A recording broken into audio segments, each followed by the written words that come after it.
your willingness to share your story. Tell me a little bit about your miscarriage. So I vaguely remember it. I think I was 19 at the time, and I remember I was in a dance class at the college I went to, and I kept getting like this sense of pain, and then I would just bleed randomly at random times, and then it would just go away. So I went to my gynecologist, and they told me like nothing was wrong, everything seems normal. And eventually, like, it just kept on happening. And then one day I was using the restroom and I realized I had passed something. So I did go back to the doctors, and they eventually told me like that's what had happened. My body just wasn't able to keep the baby, and it just kind of just passed. After that, I went to multiple gynecologists.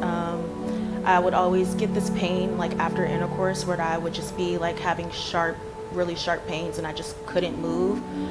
So I was like hospitalized a few times for that. They told me like it's nothing. They gave me like IVs and like fluids and things like that. One time I did go to patient first because I had a ruptured cyst. They didn't know it was a ruptured cyst at first. They just thought like my appendix was swollen. So they sent me to the ER. They did a CT scan, and they said they didn't find anything, so they just sent me home, and that was about it.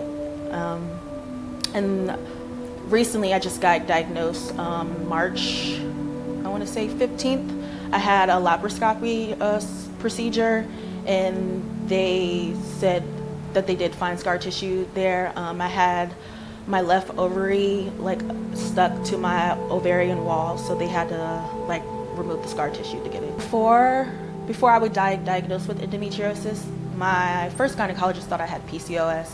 So I went to see an endocrinologist and a nutritionist.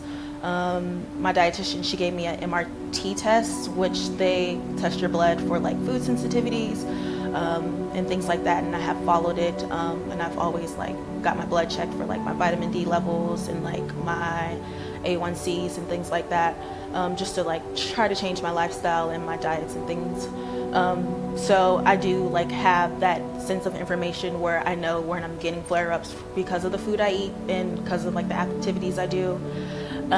But as far as like my gynecologist now, they're always like trying to push birth control. When the first few gynecologists I went to, they always gave me like ultrasounds, and like every ultrasound cost like $100. So every time I was going, I was paying like out of pocket $1,000. And then they would say they would find nothing. And they were like, well, we can suggest birth control, or you can, take ibuprofen to like help with like periods and things like that. And they just kept giving me the same answers after a while, and I was just kind of just getting sick of hearing the same things, because I felt like nobody was actually hearing what I had to say about like the physical pains that I felt like I was going through.